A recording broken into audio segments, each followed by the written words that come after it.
Eu me proponho falar hoje sobre a história do dízimo, tá, meus irmãos? Quero relembrar algumas verdades com esse estudo, tá? Verdades que a gente precisa resgatar segundo o Evangelho, não segundo o que nós pensamos, tá? A primeira coisa que eu quero destacar sobre a história do dízimo é que a primeira pessoa a dar o dízimo na Bíblia foi Abraão.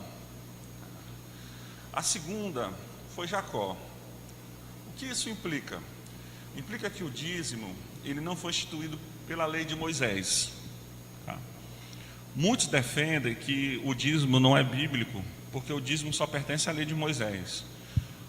Mas quando a gente olha para a Escritura, apesar do livro de Gênesis ser um livro da lei de Moisés, que faz parte do Torá, o escrito de Gênesis, ele não ainda está, ele não faz parte daquele conjunto de leis. Muitos dizem que são 615, outros dizem que são 618. Fala das leis gerais, não do decálogo. O decálogo são 10 leis, tá? Então, quando nós olhamos esses dois versículos, Gênesis 14, 20 e Gênesis 28, 22, nós vamos entender que o dízimo para o povo de Deus nasceu ou surgiu antes da lei. Vamos compreender também que o dízimo, ele tem duas marcas aqui a princípio. Primeiro, é a gratidão, porque foi exatamente isso que motivou tanto Abraão como Jacó a dar o seu dízimo, foi a gratidão, tá? E segundo, o reconhecimento que o que eles receberam veio realmente de Deus, tá? E é diferente você ser grato e você reconhecer que alguém te deu alguma coisa. São duas coisas diferentes, não é a mesma coisa. Muitas vezes alguém me dá uma coisa, eu reconheço. A irmã Tânia me deu um presente, reconheço isso, mas posso não ser grato por isso, tá? E nesses dois textos nós vemos essas duas marcas, tá, meus irmãos? E é necessário a igreja resgatar nesse aspecto, não somente nesse aspecto, mas quando nós pensamos a nossa educação cristã, nós precisamos ter base bíblica para as decisões que nós vamos tomar. E o assunto sobre dízimo é sempre muito polêmico. As pessoas interpretam muito errado, dentro da igreja e fora da igreja. A igreja muitas vezes se comporta muito mal, tá? E muitas pessoas que se titulam pastores e outros títulos fazem uso disso para fazer comércio, tá, meus irmãos? Irmãos, precisamos compreender e ensinar para as pessoas que não fazem parte da igreja, que nem todo lugar que diz ser igreja é igreja. A gente precisa ter essa coragem, porque a gente tem medo de falar, olha, esse lugar o que ele ensina isso, tá, mas tudo bem, importante que está indo para a igreja. Não é uma postura correta, não é. Se alguém da minha família, um amigo meu está indo para um lugar onde Jesus Cristo não é ensinado, onde o arrependimento não é ensinado, essa pessoa está sendo condicionada a um caminho errado, está sendo conduzido para o inferno, tá, meus irmãos? Então nós precisamos ter clareza que o que vai definir o que é igreja e o que não é a Escritura, tá? Não é a placa, igreja tal, tá? E precisamos ter essa coragem, obviamente a sabedoria também. Em terceiro lugar, nós vamos ver o dízimo na lei, tá? Veja só, os irmãos podem ler, por favor? Todas. Vamos voltar lá. Nós vemos um livro. Eu escolhi um versículo no livro de Levítico, porque o livro de Levítico é reconhecido como aquele livro que traz as leis, que apresenta as leis, que oficializa as leis, tá? Eu já conversei com algumas pessoas da área do direito e eles falam que muitas vezes alguns professores passam como trabalho acadêmico o livro de Levítico, façam a leitura, uma resenha, uma resenha, um resumo, um fechamento, etc. Tá? Nós vamos encontrar no livro de Levítico várias leis. Entre essas leis, o dízimo. Tá? Precisamos entender aqui. O dízimo está na lei? Está. Ele é oficializado, instituído como lei? É. Tá? Mas ele não nasceu na lei. Ele não é de origem da lei. Tá? Algo que nós precisamos também entender, inclusive muitos obreiros, e a igreja precisa estar ciente disso, que os levitas, eles davam seus dízimos também. Aplicando para a nossa realidade hoje, os pastores devem dizimar, devem devolver os seus dízimos. Tá? E isso muitos pastores não ensinam. Só estão ali, falando de dinheiro, dinheiro, dinheiro, não entregam os seus dízimos, não prestam conta para ninguém.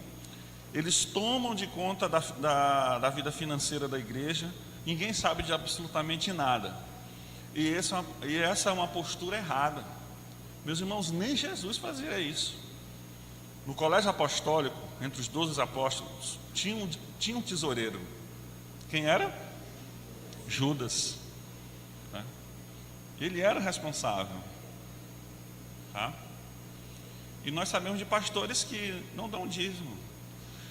E quem trabalha com igrejas, com denominação, vê muita coisa. Né, Max?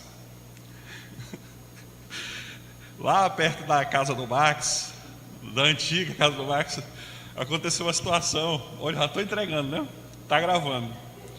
Vou pular, né, Max? Falando depois, não vou perguntar para o Max. Mas aconteceu uma situação que um determinado obreiro exigiu da igreja: olha, vocês vão pagar o salário e o meu dízimo volta para o meu salário também, vai ser incluído também no meu salário também, né? Então essa é de uma situação, de muitas outras. Vocês entenderam? Não entendeu? Vou explicar. O pastor recebeu o convite. A igreja disse: olha, só um exemplo, nós vamos pagar para o senhor 5 salários. Você aceita o convite? Aí ele disse: eu aceito os 5 salários, mas eu dou meu dízimo e o meu dízimo volta para mim. Entendeu? Essa é a situação real, tá? E de muitas outras. O pastor, os obreiros, eles têm que ser exemplo no dízimo. Porque quando nós vamos olhar os princípios da palavra de Deus, nós vamos ver o quê? Que os líderes religiosos, os sacerdotes, os levitas, eles devolviam os seus dízimos. Eles ensinavam que o povo tinha que dizimar e também eles faziam isso. Tá?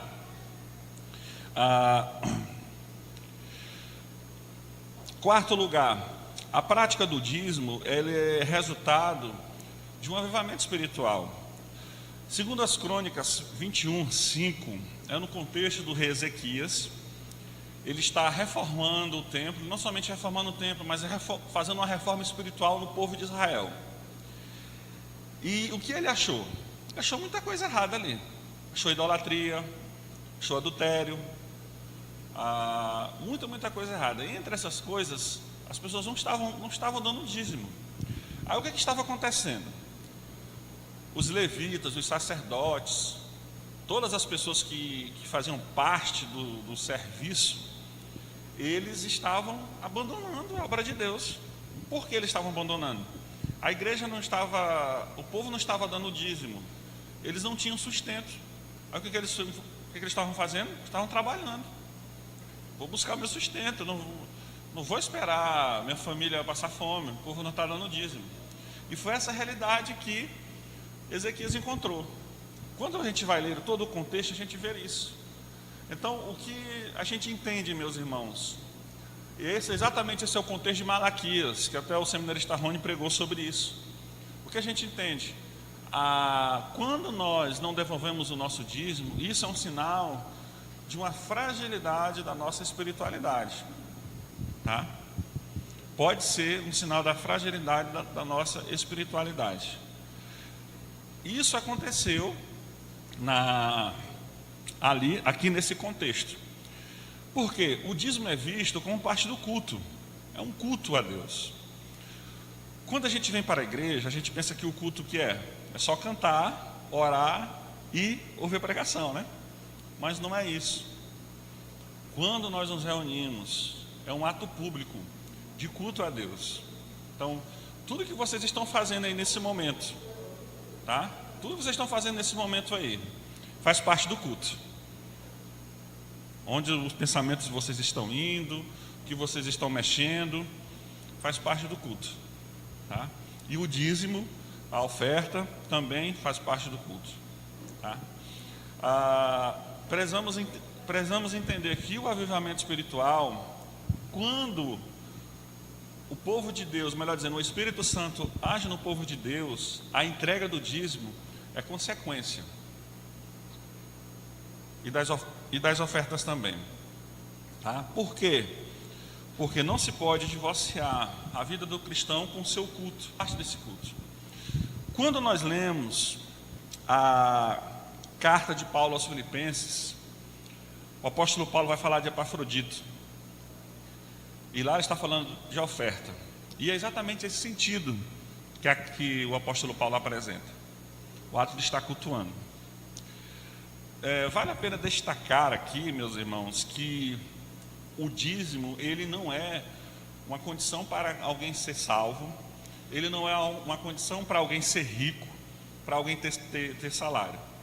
Se você quer ter salário, se você quer ganhar dinheiro, acorde cedo e vá trabalhar, tá?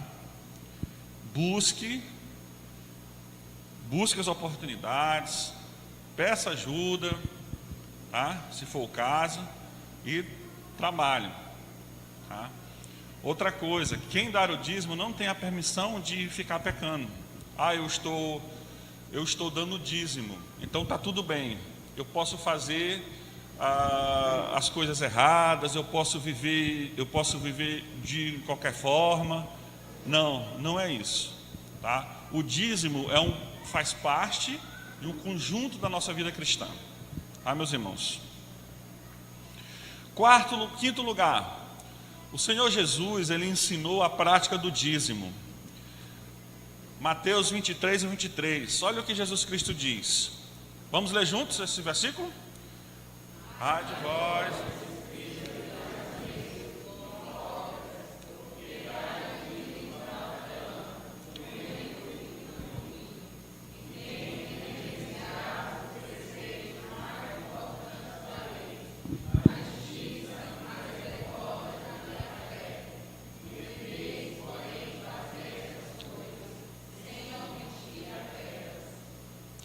Certo, meus irmãos, o que é que nós estamos vendo aqui? Jesus, ele não está aqui abolindo o dízimo, não está reprovando. Ele está falando que o povo de Deus, aqui está se referindo aos fariseus, aos escribas, que eles estavam fazendo o quê? Olha, vocês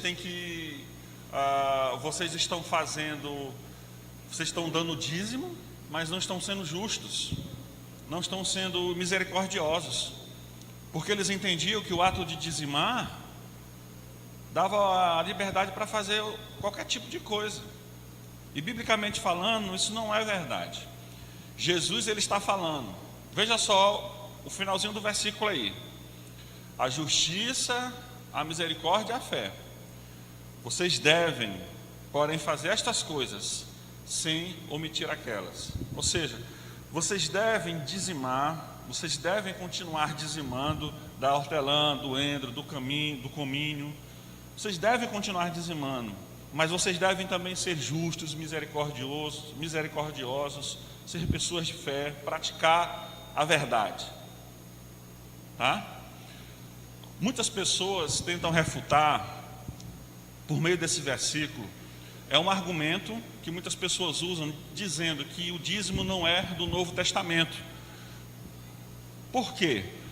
Porque Jesus aboliu a lei. Por exemplo, argumento: Jesus aboliu a lei, então tudo que faz parte da lei, a igreja não deve praticar. E esse versículo, como se explica? Jesus é que está falando. Aí quem apresenta essa objeção vai falar o quê? Lá na ceia, Jesus Cristo falou: esse é meu sangue, esse é meu corpo, é o sangue da nova aliança. Então, a partir dali, quando Jesus entendem que a partir dali, quando Jesus institui a nova aliança, as verdades devem ser lembradas e praticadas a partir dali. Aí eu fico imaginando, então todo o ministério de Jesus foi jogado fora, exatamente. Tudo que Jesus Cristo ensinou, então, porque a ceia já é quase no finalzinho. Veja que argumento mais fraco, meus irmãos. Isso não é verdade. Não é verdade. Fica que vive. Esse texto está se referindo à experiência de Abraão e Melquisedeque. Tá? Quando está falando aquele que vive, está se referindo a Melquisedeque. Melquisedeque na Bíblia é considerado como um tipo de Cristo. Tá? Quando nós vamos estudar sobre a tipologia na Bíblia, nós vamos compreender isso. Hebreus ele está resgatando um ensino. Tá? Ele está falando dos levitas, dos sacerdotes que recebiam os dízimos. E ele está resgatando esse ensino no Novo Testamento. Tá, meus irmãos? As pessoas mortais recebem os dízimos. Somos nós, a igreja. Tá? E veja só como é importante a gente. Escritura, nós vamos ver claramente a Bíblia falando sobre o dízimo. Em todas as partes, nós vamos ver isso. Tá? Infelizmente, isso é ensinado de forma errada. Muitas pessoas usam isso de forma errada. Mas não é por causa disso que a igreja deve esquecer dessa verdade. Não é por causa disso que a igreja deve deixar de praticar essa verdade. Existem muitas implicações sobre os dízimos, que nós vamos ver no decorrer do ano, quando formos falar sobre ele. Tá? Mas algumas coisas nós podemos deixar claro aqui. Por meio dos dízimos e das ofertas, a obra de Deus ela é sustentada, ela é desenvolvida. Tá, meus irmãos? E a igreja precisa se educar nesse sentido. Tudo, nós podemos fazer uma aplicação aqui para o nosso meio. Tudo que você está vendo aqui na igreja, tudo custou algum recurso financeiro. Tudo. E de onde veio? Político? Não.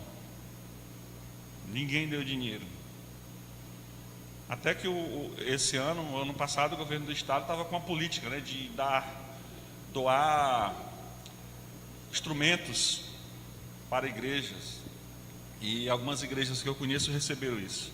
Eu não quero entrar no mérito aqui sobre isso, tá, meus irmãos, se é certo ou se é errado.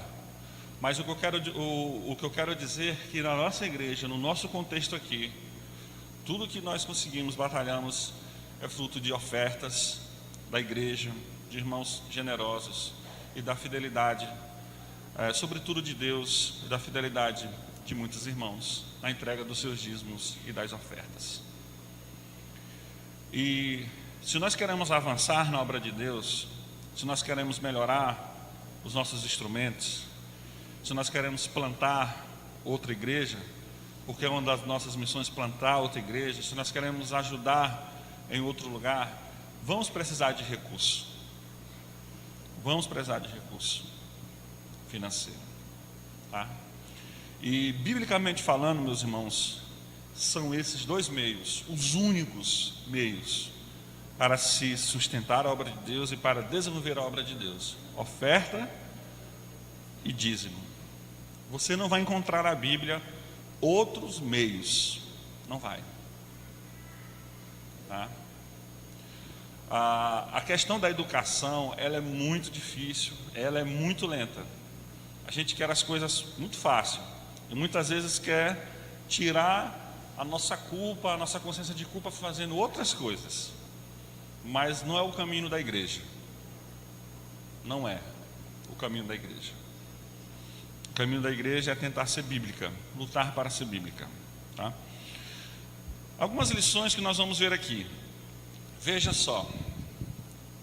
resumindo, nós encontramos o dízimo antes da lei, vamos encontrar o dízimo na lei de Moisés, vamos encontrar a prática do dízimo nos livros históricos da Bíblia, nós vamos encontrar a prática do dízimo nos livros poéticos, também nos livros dos profetas ou proféticos, nos evangelhos e nas cartas.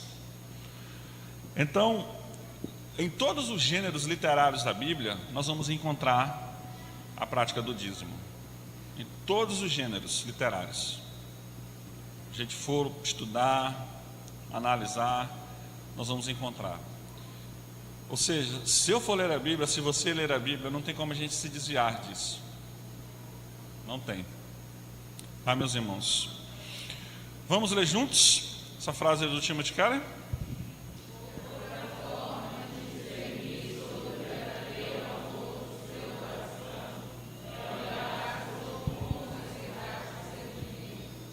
Amém. Meu desejo é que os irmãos reflitam sobre o que a palavra de Deus ensina sobre os dízimos, que haja uma avaliação da nossa parte, que a igreja venha refletir, e como fruto dessa reflexão venha a prática de entregar os seus dízimos, de entregar as suas ofertas, tá, meus irmãos? E pela graça de Deus a igreja desenvolva. E por meio do nosso relacionamento, o relacionamento com o dinheiro que o Senhor está nos concedendo, haja também uma maturidade espiritual, que o Senhor nos ensine a mostrar a nossa espiritualidade cristã na forma que lidamos com o dinheiro que Ele nos concedeu.